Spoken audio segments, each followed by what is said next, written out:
মাংস ম্যারিনেশনের জন্য আদা রসুন বাটা, হলুদ, কাশ্মীরি লঙ্কার গুঁড়ো, নুন, সর্ষের তেল আর টক দই দিয়ে ভালো করে মেখে অন্তত 1 ঘন্টার জন্য রেখে দিতে হবে।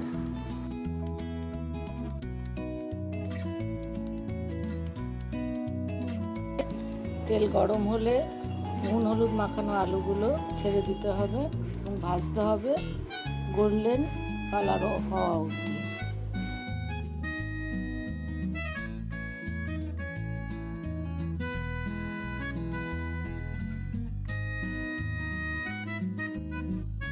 তেল গরম হলে গোটা গরম মশলা, তেজপাতা, বড় এলাচ, জয়িত্রী আর গোটা গোলমরিচ ফোড়ন দিতে হবে। এরপর দিয়ে দিতে হবে পেঁয়াজ কুচি,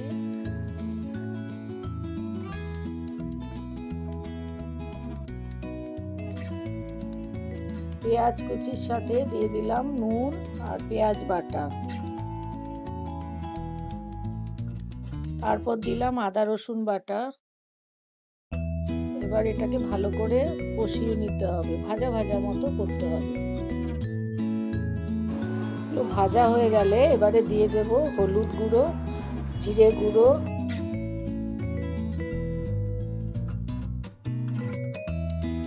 ধনে গুঁড়ো,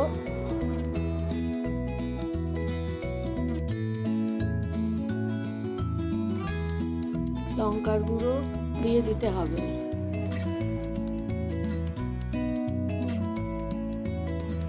তারপর ভালো করে এটাকে কষাতে হবে যতক্ষণ না মশলাটা ভাজা ভাজা হচ্ছে। এবারে দিয়ে দিলাম টমেটো, দিয়ে ঢাকা দিয়ে দেব। এরপরে মাংসটা ঢেলে দিলাম।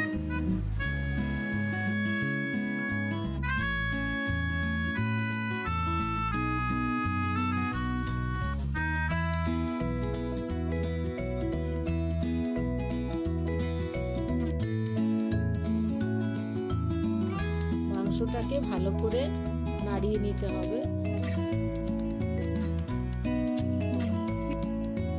এবারে মাংসটাকে ভালোভাবে নাড়িয়ে নিয়ে যেতে হবে যতক্ষণ না মাংস থেকে তেল বেরোচ্ছে। সবসময় ঢাকা দিয়ে দিয়ে করতে হবে।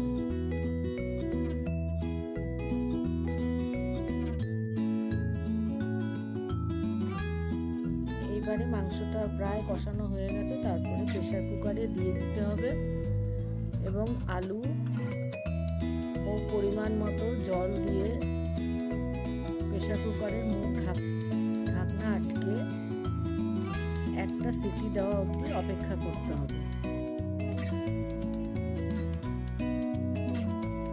কুকারের সিটি পড়ে গেছে, এবারে কুকারটা বন্ধ করে রেখে দিতে হবে। ঢাকনাটা খুলে তাতে একটু ঘি, গরম মশলা দিয়ে নাড়িয়ে নিয়ে হয়ে গেল আমাদের আজকে দেশি মুরগির পাতলা ঝোল।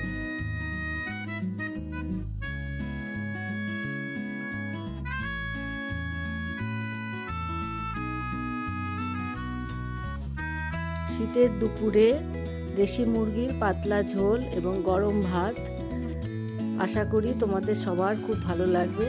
তোমরা বানিয়ে দেখতে পারো।